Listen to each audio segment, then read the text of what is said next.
It's Mail It In Friday. The plant called and said if you don't come in tomorrow, don't bother coming in Monday. Woohoo! 4-day weekend.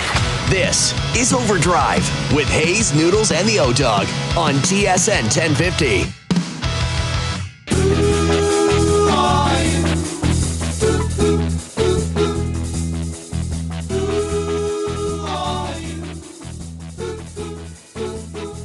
Hour 2 of OverDrive. Mark Rowe sitting in for Brian Hayes today alongside Frankie Corrado and Jason Strudwick. And guys, let's play the music.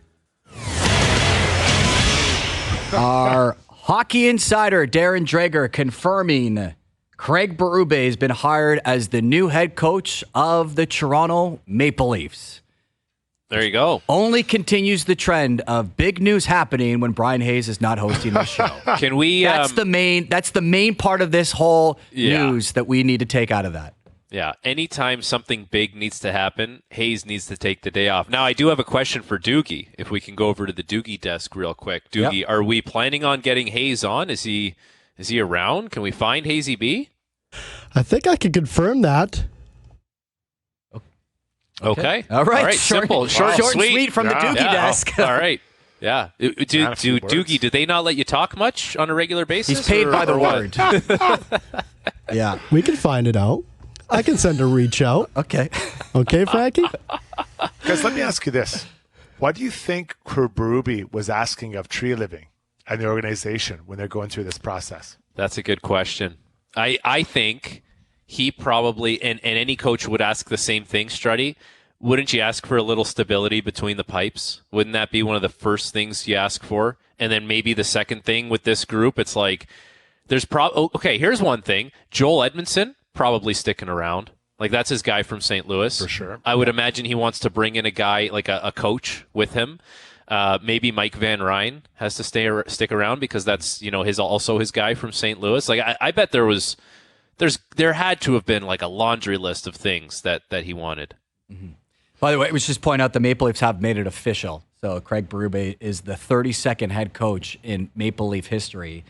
They're like we were talking about before the break that the personality of this team maybe changes a bit. Like, there's two sides you can look at it. You're bringing in a Stanley Cup champion, which is very rare to say that your head coach has won a Stanley Cup. Frankie, you pointed out he hasn't had playoff success since 2019. And I didn't realize this until I was reading up on it today. There's only been one head coach that's won a Stanley Cup with more than one team, and that's Scotty Bowman. So Craig Berube is trying to do something that only Scotty Bowman has done. So it's and a different makeup and a totally different organization than the St. Louis Blues. But I think that this, if I had to take the pulse of Maple Leaf fans, I think they're pretty happy with this hiring. Yeah, I would agree. I'm seeing a lot of that from Leaf fans because it's going to be something different. And let's make one thing clear. Like, Sheldon was not a pushover. It wasn't a walk in the park. I think Sheldon, he wanted to empower his players to really take ownership of things. And that maybe sometimes got mistaken with, not holding guys accountable and giving guys a free ride. Like, I don't know. I played for Sheldon. That wasn't the case. Like, he's fiery, like really fiery. He's hard on guys. But this is just going to be a different version of that. Maybe he's going to call guys out more in the media. Maybe it's going to be a little more direct, a little more honest. And there's going to be some guys who thrive under that. And there's probably going to be some guys that don't handle that as well. I know where I would stand on that. Like, I would probably be the guy that maybe doesn't handle it as well. I'll be the first one to admit that. But, for this group, it's going to be something different. And at this point, if you've got one playoff series win in 8 years, different doesn't necessarily have to be a bad thing. Like, it's just you're trying something to try and get over this hump, and this is something different. Yeah. Okay, I'm going to say something that won't be popular, so I'm prepared to. Let's do it. Why would you want to change now? Yeah, no, it's okay. You're in Edmonton. A fair point. You can hide from it in Edmonton. I think I built up some goodwill with the Beyonce story, so I'm hoping this balances it out. I'll be the honest person here. This team has won one playoff series in quite a while. This, we're talking about them getting to the Stanley Cup and all that. They're not there. This team is not at that point. This team, to me, even with a new coach, without some significant changes and upgrades in some of the areas, I don't think they're that good. They have great top end, and I'm not dissing Matthews or any of these guys, but guys, the results speak to where they're at. They are a playoff team that is out in the first round. That's not successful. That's not a team that's going deep. Look at the teams they're competing with. So I think that this isn't 1 year and they're rolling into the playoffs. There's got to be some significant changes to not just the way they approach things, but to the personnel in this group. And I'm not sure how easy that's going to be able to do. Like, look at the situation. Tavares or let's say Marner, they come to Marner and say, okay, we want to trade you. Okay, great. He has a no movement clause, so he picks where he wants to go. When a player picks where they want to go, what's the return usually like? Mm-hmm. It's not lesser. Market value. No, it's lesser. Yeah, you're not getting market value. So you're not turning around and turning Mitch Marner into a top-pairing defenseman. I might be wrong here, guys, but I haven't seen that in those types of trades. So unless a team really has a bunch of those kicking around, Struddy, which I find hard to believe. The other thing with this, it's like Marner makes $11 million. So you kind of have to prioritize if you're going to make that deal. What is more important to you? Are you going to fill out the $11 million with the players coming back, or are you going to try and find a way to alleviate some of that cap space? And maybe you're going to do it with the signings. Like that's another hurdle or roadblock in that entire transaction. Right. Yeah. So the signings are generally a little bit older players, which I understand. You're getting over that 30. I would like to try to get a little bit into that middle part of their career if I was the Leafs. But again, I'm not saying this to be mean or try to be funny, but like just being honest. They're not that good because their track record hasn't shown it. And we can say they should have done this. They lost here. They didn't, and it is what it is. Like, that's just where they're at. So, I think Berube's he's a good coach. He brings it in, but there's a ton of work to be done here, and a lot of it's going to be done in the dark, away from the prying eyes of the fans and the media, and that. Just getting this team going where they need to do, adjusting the lineup, moving players out, bringing new guys in that fit what they're trying to do. Because so you asked me, Struddy. You asked me, like, what do you think Berube is asking of Tree Living? I'll put it back to you. Like, what if you're Berube and you're walking in there and you're interviewing for this job, and they say, okay, what do you need to be successful here? Like, what are your top three things that are priorities for you? Yeah, I think I'm looking at size. I'm looking at bigger players that are heavier. We heard Brash Marchand talk about the other day, bigger players. So Matthew Nyes, love him. I love that player. I think he's a real good player. There's some other younger guys, couple forwards that are coming in, like, what is his name? Fraser Minton. Looks like he's had a good – some of those guys are coming. Yeah. On the back end, though, I'd be wondering, okay, what are we going to do with the D? Joel Edmondson, I love him. He's a good player, but he's not probably a top four defenseman anymore. So he's a bottom pairing. You got Morgan Riley, Lyubushkin, same thing. He's an NHL player. He's probably not a top four defenseman. Maybe a 3-4. But on a really good team, is he truly in that top group? So I'd be wondering, what are we going to do to upgrade this D, and how are we going to do it? The Vancouver Canucks did a pretty good job trading for Zadorov, signing Carson Soucy, signing Ian Cole. Anyone in the league could have done what Vancouver did. 100%. Like, anyone could have done that. Like, and so what's but the they cost did it. there? The cost of acquisition was, I want to say, like a second and a fourth for Zadorov, just money for Soucy and just money for Cole. Right. So now, but to be fair, they paid the price to get Hronek, and then they drafted Quinn Hughes. And they had Myers from a long time ago, and they paid him $6 million. And in that contract in that market was not looked at in a great way for a long time. But I don't know. Let's hear what CJ's on the inside. Let's get to CJ. There it is. Joining us now on the Maple Toyota Hotline is Chris Johnston. Great timing to have you on the show, CJ. And you're over at the World Hockey Championship. It's just over 11 p.m. So how are the streets of Prague reacting to this news? I'm in my hotel room, so I'm not sure what's going on out in the streets. But, it's, kind of Darren Dreger's been all over the story this week, and there's been an expectation we were going to get here. Craig Berube, I think from the moment Sheldon Keefe was fired from his job, was thought of as the most likely candidate for the Leafs, and I think he's an interesting one. I'll give you a little perspective from here that isn't from the streets, but I had a player from the league stop me the other day, bumped into me. And he's like, why do the Leafs keep losing the one game?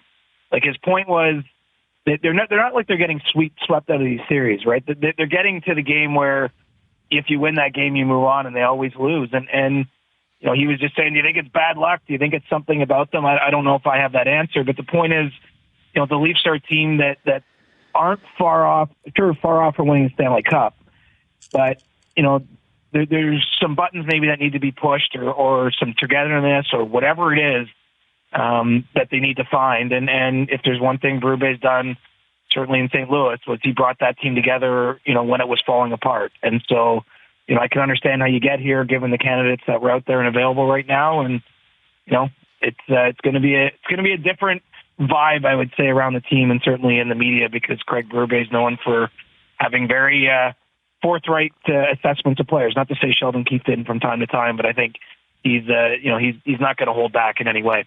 CJ, throughout this whole process with the Leafs trying to find a new head coach, like how high up on the priority list for them was to have this have a little bit of a shock factor as far as who they're going to bring in and how different that voice is going to be from Sheldon Keefe?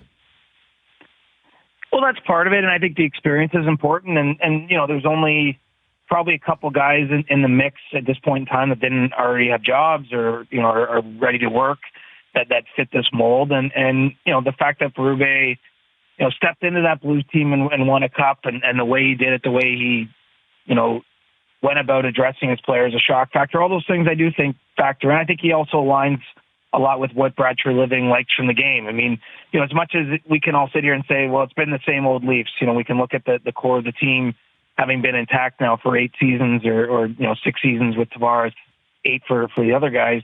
There's been a lot of change around the organization. Brad Treliving's not even at a full year yet as GM. And so I think as much as it looks the same sort of high level, if you dig into the picture, it's changed. And certainly some of the players we saw Treliving prioritize at the trade deadline were maybe a little different than might have seen in the past. And obviously now there's an off season to come with personnel changes. And then, ultimately now this is the head coach that he's put behind the bench. So, Sheldon Keefe had all kinds of success here, so I certainly don't want to be portrayed as raining on him. But after 5 seasons, and this is the reality of the NHL right now. Are we at like 20 coaches changed or something in a year? This is what happens, and I do think you're looking to shock the system a little bit, and to do that, they found the right guy to come in and really set a different tone, and let's see if it works. CJ, what do you think is job number 1 for Craig Berube as he starts his tenure as Leafs head coach? Oh, good question. I think if it's possible for any of the players that end up remaining, I really do think it's about trying to get them to, how do I put it, divorce themselves from the past, to move beyond where they've been. Because, there has to be, you get into those game 7s, you get into an overtime in game 7 in Boston, like there has to be this feeling somewhere deep down inside of the most important players on the team that they can't get it done. Right? There has to be some doubt there. You know what I mean? And so, let's face it, we'll see how things end up with the assistant coaches that end up, working for the Leafs next season. Systems-wise, it's hard to predict if they'll make changes that way, because I think that will be dependent on who's on Craig Berube's staff. But when it comes from Craig himself, I mean, he's known as a motivator. He's known as someone who defines roles for his players, who tells it like it is, who, gets a group together. And I think so when we're evaluating what he can do himself, I think it's to try to strengthen what remains of the team that's been there and give them a reason and a resolve and a belief that it's going to be different as they grind through another season and ultimately get, what the organization hopes, to another playoffs next year, and that they're able to push through. So, it's a big task because the weight, I think, of each year, gets a little heavier and heavier and heavier as they go.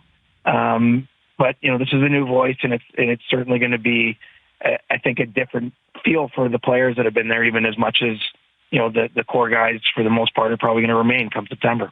Our hockey insider, Chris Johnston, joining us on OverDrive. And if you missed it, Craig Berube is the new head coach of the Toronto Maple Leafs. Pierre LeBrun reporting that it is a 4-year deal. And it's interesting that you are over in Czechia for the World Hockey Championship, CJ, because there are numerous members of the St. Louis Blues who are competing in that tournament. And also, the current captain of the Maple Leafs, John Tavares, is the captain of Canada. There's been a lot of talk about his future and whether or not they'll ask him to waive his no movement clause and whether or not they can actually trade him. And also, if he stays, whether he's the captain moving forward.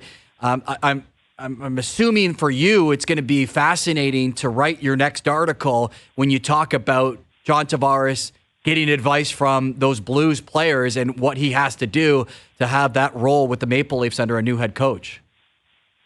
Absolutely. And, I did speak yesterday with Colton Parayko, one of the Blues that's here, about, what it was like in 2018-19 when ultimately Berube became their interim head coach. They won the Stanley Cup, had the interim tag removed after that point in time. And, what he said is from a technical standpoint, X's and O's, they didn't change a lot, but he found a way to make sure that they got working in the right direction, working together and buying into the roles they had. And I'm sure those conversations must be happening. I mean, you got Binnington here. Joel Hofer's a backup goaltender. I mean, he's a little younger, maybe doesn't have as much experience, but between that and Parayko, and you got Tavares on the Canadian team, I mean, at some point, there's probably a conversation to be had there. Just about what to expect. I think that's only natural, the way we all trade notes on colleagues or situations like this. So, I think Berube, it's a 4-year deal. As I said earlier, we've seen so many coaches replaced. I mean, the term of the deal is great for him and his family, but I don't know that it matters so much from the team end of things. I mean, he's here to get results next season. I think that's the way to look at it. He's on a series of 1-year deals in terms of the evaluation point. I think where this team is at. I mean, we heard a real level of urgency at the news conference with Keith Pelley, Brendan Shanahan, and Brad Treliving. Just a couple days after the season ended, and it's the times are changing, and there's Berube comes in it could be a great time for him if it all comes together, but it's also a difficult period, I think, where the Leafs are still searching for a lot of answers, and there's a lot of work to be done, certainly with the roster and things at the management level too. So CJ, now there's 2 years in a row here where there's a major change to the group around the core four. Last year it was a new general manager comes in, and evidently it was, we're going to roll the core four back. Brad's going to take his time. He's going to get his fingerprints on this group, and we'll evaluate and assess from there. Now it's a new coach. Like, is there a chance that the same thing happens this year, where it's Berube comes in and maybe he wants to see what's going on here under the hood before there's a big change within that core four group? I think they're going to make a change, or they're going to attempt to pretty strongly.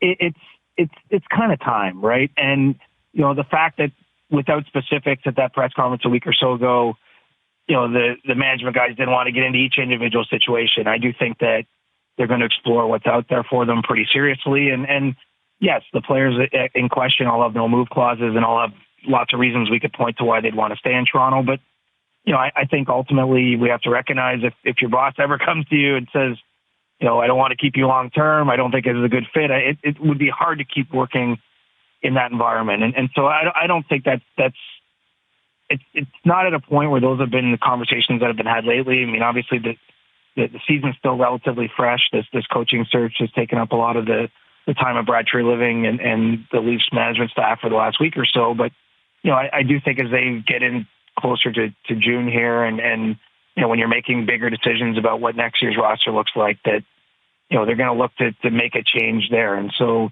I mean, Marner looks like the one that I guess you'd be zeroed in on most. Doesn't mean he wants to move, and I'm not reporting or anything here he's going to waive his no move, that they've asked him to do that. But, I think that it could be the right time for that kind of move to happen. And obviously if it did, it would be a pretty significant trade. And, it just so happens Brad Treliving is one of the few GMs around the league in the cap era that's done a true sign trade when he made the Matthew Tkachuk deal in Calgary. So, let's stay tuned on how all that unfolds. But I'd be surprised if the messaging anytime soon was, let's just try it again and see with a new coach. I think that they're going to be trying to make more fundamental changes to the roster between now and the start of next season.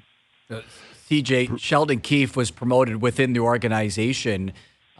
Is it fair to say that Craig Berube, because they had to essentially woo a free agent to come to your organization, that he's going to have more of a say than Sheldon did?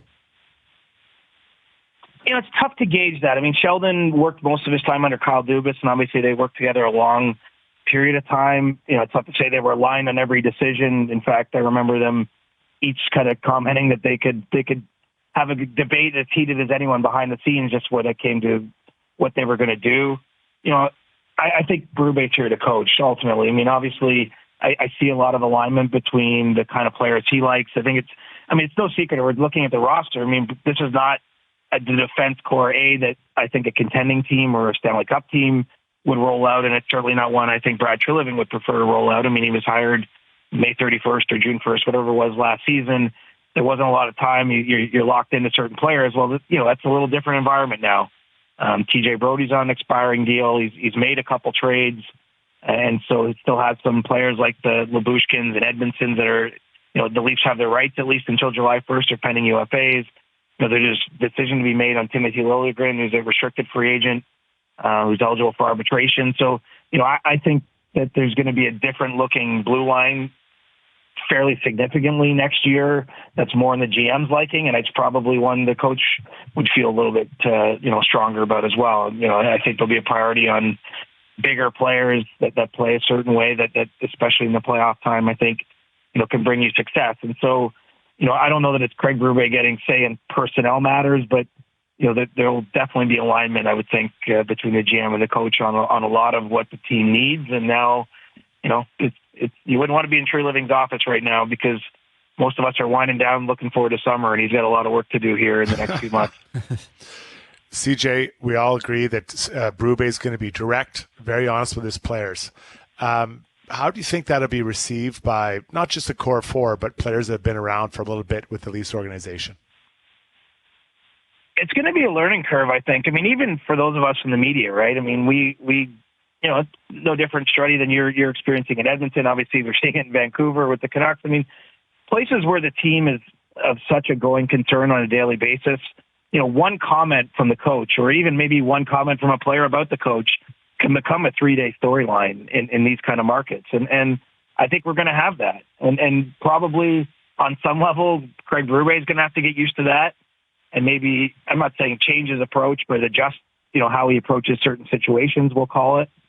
And then behind the scenes, that's a whole other matter. I do think Sheldon Keefe really challenged the Leafs this last year. I mean, gets lost probably in another Game 7 loss in Boston for Toronto, but we saw a different Sheldon Keefe this season. He did, put the pressure on some of his players publicly. He benched, John Tavares for a period in a game in the regular season. I mean, I think we saw him probably understanding that this was a year where the team had to take a step forward, for him to keep the job, and that they weren't able to do it. He didn't do that, but I think he did push those buttons. This will probably be on another level, especially because it's a new voice doing it, right out of the gate. But, I think it, for those that like this sort of the content side of this, I think there's going to be a lot of it because, I've seen a bunch of the Berube's quotes from St. Louis going around where he had some pretty pointed remarks about top players at various points in time. And, if he ever comes out and says something about that, like about an Austin Matthews, about a Morgan Riley, pick someone on the roster. I mean, that's going to become a pretty big talking point for us. And,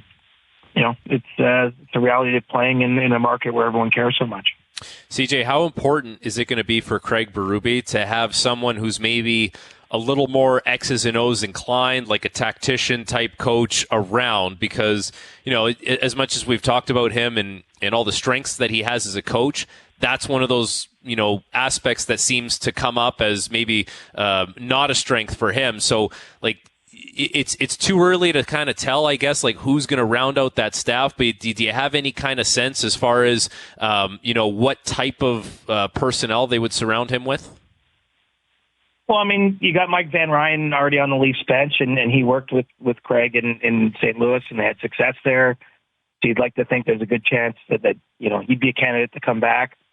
The Leafs last year had 4 assistant coaches. They almost had coordinators. They had to simplify things, a forwards assistant coach, a defense assistant coach, a power play assistant coach, and a penalty kill assistant coach, all independent. A lot of teams, lump some of those roles together with their assistants. And so, there's going to be lots of help, however it shakes out, whoever ultimately fills out that staff for Berube. And I think the reality is I mean, it's hard to put coaches in one of two buckets. That's probably a little too broad, but it very, very seldom is someone a fantastic motivator and a fantastic tactician. I think that everyone has different strengths, and that's why the staff is important. And obviously for the Leafs, I mean, part of the reason we're talking about them in the past tense this season right now is because their power play scored one goal in a playoff series again, and that's been a problem. So however they subdivide the tasks, I mean, whoever's coaching the Leafs power play has a huge job ahead of them next season because for a team with the offensive skill they have, you just can't get into a playoff series and have that disappear as often as they have in the past. And so, yeah, it's all part of it. I mean, Berube, I'm sure we're probably not giving him enough credit for his hockey knowledge too. He's coached 500 games in the league. He had a playing career. I'm not by any means suggesting he doesn't know the game, but I think his biggest strength is his interpersonal relationships, the way he motivates a team, and there'll be other guys on his staff that can break down every trend and make sure they're at the cutting edge of how they're doing their systems play. CJ, I'll get you out on this. You're in Prague. You're up late with us, so I should probably get your thoughts on the World Hockey Championship so far. What's been your impression on the tournament? We're about a week in, and this weekend Canada will finally play some tough competition.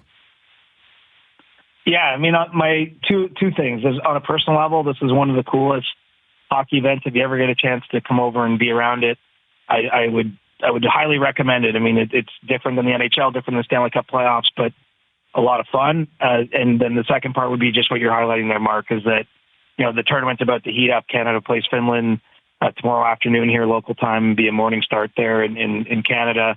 They have a game against the Czechs on Tuesday, the host nation, and then they jump into the quarterfinals. And so, Connor Bedard has been the story on the ground here. I mean, he is by far the biggest star in terms of just getting attention. This is a tournament that has Victor Hedman, Erik Karlsson, Roman Josi, John Tavares. I mean, lots of very accomplished players that have won major, NHL awards and been longtime All-Stars. But, because Bedard's so young and he scored 5 goals already in the tournament, he's getting most of the love in the mix zone from the foreign media and from the fans in the stands. So, it'll be cool to see how, he can raise his game because, let's face it, in Chicago this year, he had a nice season, but that team was out of a playoff spot from day one through the last day of the regular season, where he's about to be in these heated games that carry big consequences. And Canada's trying to win a gold medal. And he's an important part of their team. So I'm excited to see, as you say, the maybe more heavyweight matchups of the tournament, and then obviously how Bedard fares in that level of competition. Well, it's always great to have you on the show, especially when we're breaking news with the Maple Leafs hiring a new head coach. Enjoy the rest of the World Hockey Championship and enjoy the weekend in Prague. Yeah, you too, guys, and enjoy your May long weekend there in Canada. I'll be missing it, but happy to be here around hockey. Awesome stuff, buddy. There's Chris Johnston joining us on the Maple Toyota hotline. Check out Maple Toyota's huge truck and SUV lineup, including the Tundra, 4Runner, Highlander, and Grand Highlander in stock and ready to deliver. Visit mapletoyota.com. The World Hockey Championship in Prague and Ostrava continuing this weekend. Strady, I know you played in Sweden. Did you ever get out to Prague and enjoy the sights there? I never did. I never got a chance. No, I played in Switzerland, Sweden, and just absolutely dominated the Hungarian Hockey League. But they're still talking about it. I think the stats speak for themselves, guys. I don't need to. It's like McDavid likes stats. Did you play in the Hockey Allsvenskan in Sweden? I did. Yeah, the second division. Me too. You did? Which team did you play with? I played with Modo. Oh, Modo. I was sort of Italia. Yeah. We were. Yeah. Such a good experience. You know what? I loved it. And I played in that building. That building in Södertälje has 2 Jumbotrons. Yeah. Do you remember that? It's incredible. Yeah. It's so much fun playing over there. It was. I was at the end of my career. Wasn't near it. So I just didn't know it yet. Yeah, and everyone was so young. Our captain was like 23 years old, and I sat beside him. I remember one game, yeah, we had a tough one. And he gets up to start talking. He's mumbling and fumbling. I'm like, do you want me to help out? He's like, please, please. So I jumped up and I kind of, gave a sermon to the boys. Yeah, it's a great league. It's really good hockey, and they're so organized. And it's like rugby on ice, Struddy. It's like rugby on ice. Those guys, like, they clutch and grab you. They're so good at that stuff. It's hard to it's hard to break free from. And they could all skate marathons. Those guys. Yeah, Frankie, I love that. Crazy. I wanted to slow the game down. I wanted to play in a small box. Everyone's holding on to each other. It's like a mosh pit. That's when I was at my best. I didn't want open freewheeling hockey. Yeah, just like the same mosh pit at the Beyonce concert. All right, T-Row, let's get out of here. Great. Let's get out of here. Okay, let's take a break as we continue to dissect the news that Craig Berube is the new head coach of the Toronto Maple Leafs. Carlo Colaiacovo, host of First Up, is going to join us after the break. OverDrive continues and is brought to you by FanDuel, bringing you everything from the opening line to the final score. Carlo Colaiacovo after the break. Now, back to OverDrive with Hayes, Noodles, and the O-Dog.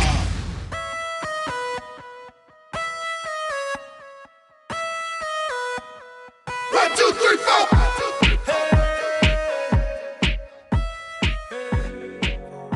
In our attempt to get Jason Strudwick to dance on the show, we continue on here, the second hour of OverDrive. Come on, Struddy. Anyone watching on TSN? You love it? Well, I also go down the old rabbit hole where people are playing this, when they're getting married and coming down the aisle. I love that. That's from The Office. I might have to renew my vows and just have that and just have me wheeling and dealing. I have to learn to dance, so obviously. I love that idea. That's Jason Strudwick alongside Frankie Corrado. I'm Mark Rowe filling in for Brian Hayes. And if Brian Hayes isn't working today, we got a lot to talk about. Scotty Scheffler was arrested and then released and then shot a 66 and is doing what we all expected him to do, be in contention for the PGA Championship. And in the last hour, the Maple Leafs made it official. Craig Berube is their new head coach. And with more on that, we're joined by the host of First Up, former Toronto Maple Leaf and former St. Louis Blue, Carlo Colaiacovo. And Coco, a lot of people within that Blues organization, so you're familiar with Craig Berube. What's your reaction to today's news? My reaction is that I think this is the right hire for the Maple Leafs. I mean, we've all speculated this for the last week or so since Sheldon Keefe's removal, and I think what it does is it sort of gives us the sort of outlook that the Maple Leafs are preparing for a culture change. Because for many years under Sheldon Keefe, we've all seen it. We've all seen the sort of country club, the coddling of certain players in Toronto. Well, I can tell you right now, with Craig Berube behind the bench, there won't be any of that. Because my experience for playing with Craig Berube in Philadelphia, granted, even though it was a short time, was a very impactful one, because from that time, out of all the coaches that I played for, he is hands down one of my favorite coaches I've ever played for, because he keeps it real. He's a guy that demands accountability. He demands structure. And he does it in a very, very respectful way, but he's also a brutally honest coach. And I think in today's hockey, people lose track of how important that is when you're dealing with a bunch of young players and you have a salary cap and there's not much player movement in the league. Sometimes you just got to tell the player exactly how it is and exactly what needs to happen or what needs to be done. And he's the perfect example of that. So I'm a big fan of this hire, and I think it's definitely gonna feel impacted on this Maple Leafs team starting next season. Carlo, you kind of know the way it goes, where during a regular season, you're out to dinner with the guys, or you're sitting at the back of the bus after a game, and there's certain conversations that happen. Sometimes it's about the coach or what's happening with the team. It's like a little bit of a mid-season audit between guys. It's like a little bit of a venting session. When you played on Philly, it would have been like Voracek, Giroux, Wayne Simmons would have been there. Like, do you remember any of those conversations with some of the stars on that team? and maybe, how they felt about Berube and how he handled, coaching them? Well, in Philadelphia with Voracek and Giroux, they were going through a transition where they were in salary cap hell, and they were trying to be competitive, but everybody knew they needed a change. And a guy like Claude Giroux wore a lot of the losses and a lot of the struggles on his own shoulders. And it was his conversations that he would have with Berube daily that really helped him push through it and try to and continue to be the leader that he was for the Flyers and now that he is for the Sens. Look, there's only so much a coach can do. Coach can't go out and play the game. But what a coach can do is create an environment and a culture within the team that demands a certain way to play. And sometimes you can play that certain way because you have the talent to do so. But the other times you can play that certain way because you have everybody buying in to do it. And I think the best example of Craig Berube was his time in St. Louis. If you talk to every player that played for him in St. Louis, that team was ready to win. And when he came in, he made those guys believe they can win because he made them buy into a certain way of playing because it was demanding. And there was no sugarcoating any situation. If he didn't like the way you were playing or didn't like what he was seeing, he'd let you know about it. And the thing about him, too, is that, he's not this coach that will blow you away or is above any other coach when it comes to systems or X's and O's. I think you guys all know, in today's game, everybody who plays in the NHL knows how to play a certain system. And he's the type of guy that surrounds himself with really good hockey minds, really good coaches, and he creates a team that helps provide the same message, but it's his presence that sort of, that trumps everything because guys know that he's the type of guy that'll push back and that'll push guys to be better. And if you look at this Maple Leafs team, isn't that exactly what they need? I mean, you guys know how to play the game. They just need somebody to push them a little harder and somebody that's going to demand a certain style of play. And we don't know if the roster is going to change, but at least this is the first step of a line of change. Well, there's a few things that need to happen. You're right, Coco. And if we get to the point where it's the regular season and he's going to be behind the bench now, and we talk about accountability and all that kind of stuff, and it's great. But, you watch Carolina play, you could tell exactly what type of team that is and how they want to play. You watch a team like the New York Rangers, it's like they're really good on the rush. There's certain traits that you have to see on the ice. So in your experience with Berube, what can we expect to see outside of all the narrative stuff, like the accountability and, the communication? What can we actually expect to see on the ice? What does the identity of his team look like on the ice?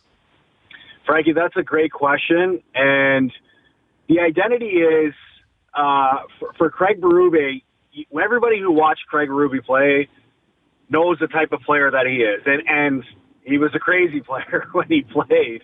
I don't think everybody's going to buy into playing that. But there's a certain respect that he shows to players and that he demands from players on how to play the game. It's the one thing that I know for sure, he was very demanding when it came to structure. Buying into playing with certain structure defensively, buying into playing with certain structure when it comes to checking. Remember, he was on the staff with Ken Hitchcock. And every time you hear Ken Hitchcock speak, he always talks about checking being the most important aspect of the game. Because if you can check, you can win. And that's sort of the type of game and the sort of style that he's going to want the Maple Leafs' best players to buy into. Because when they're doing it, everybody else follows. And what comes with that, I know is a word that we throw around a lot, is accountability. That all follows when guys understand that there's a buy-in to a team way to play. And Andy Strickland, sent out a message too, commenting on his analysis of the hire. And he said, like, coming into the Maple Leafs, you might see a drop in point production, but you'll see a bigger buy into team play. And I think that's the approach that he's going to try to bring to this group. Carlo, Jason Strudwick here. Don't be nervous. I'm just like the rest of you guys, just from Western Canada. I was hoping to see you dance. Well, listen, buddy, I don't want to give that good of a show, right? I got to leave a little bit something for the imagination. Okay. I think Craig Berube is a good hire and he's going to make it happen. But have we as the media, as fans, been asking too much of the Leafs? Do you think that with the group they have, they keep it, that Craig Berube can turn them into a team that goes deeper? Or where would you put the importance of adjusting or tweaking or maybe making some major changes to the roster? Well, Struddy, I think I said it when I first started that this is the first step of the culture change, because you're bringing in a coach who's going to demand a different way for this group to play. Now, we've seen this for way too long, that this group, as good as they are, together are just not capable of getting it done. I don't necessarily believe that just because there's a change in the voice behind the bench that automatically they're going to change the success in the playoffs. They still need to rebuild this roster to better fit the way that a Craig Berube is going to demand to play. Because I know the Maple Leafs have really good players and players that a lot of teams would obviously want on their team, but it's hard to imagine that these players could play the type of style of hockey together that we've seen come playoff time. I mean, just look at the series that are going on right now. If we were watching the Maple Leafs in the second round with this group, could we expect them to be as competitive as the teams that we're seeing? Hard to believe. But I'm in the belief that you replaced the GM last year. He was in a tough spot to come in and make major changes. You've now replaced the coach. I think the next step is you have to replace someone in the core of this roster to actually believe that there can be change. Well, the first step was a new head coach, and that happened today. Carlo, thanks so much for taking the time out of your Friday evening to join us. I know you're really looking forward to this long weekend. You're very excited about that. So enjoy yourself, and we'll chat soon. Very soon, Thanks, actually. boys. Marky, I'm joining you tomorrow morning. Not much of a fun weekend for me. We'll be covering the Worlds, which has been...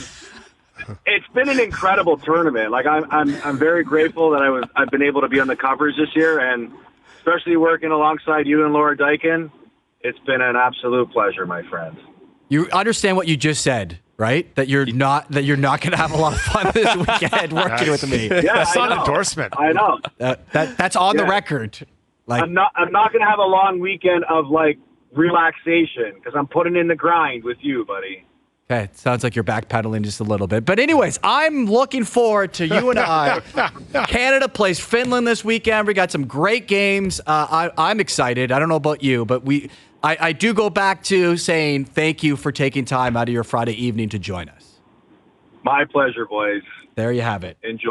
Carlo Colaiacovo, first up co-host and somewhat enthused about being a part of the World Hockey Championship coverage this weekend with yours truly. He did you wrong, buddy. You deserve better than that. You deserve better than that. I was not expecting that coming from him. Yeah. Maybe bring him something tomorrow. Bring him a cookie or a bagel. Like, I'm not sure what he's into, but you know what he's got to do, Struddy? He's got to listen to a little Beyonce. Oh, that's always the answer. He's in the car, little Beyonce. On the way home, get refreshed, recharged, feel better about going into work tomorrow.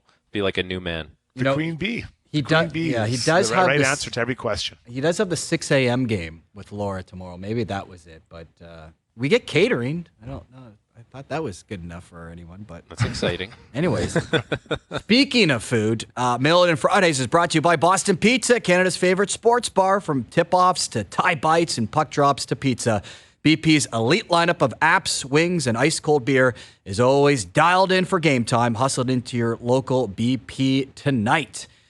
Speaking of the World Hockey Championship, Mike Johnston is going to join us from Prague to kick off the 6 o'clock hour. We'll continue to dissect the big news today. Craig Berube is the new head coach of the Toronto Maple Leafs. We also have Chris Rose coming up at 6:30. We'll get into the Blue Jays series with the Tampa Bay Rays. That and much more. Overdrive continues. TSN 1050 and up on TSN 2. Now, back to Overdrive with Hayes, Noodles, and the O-Dog.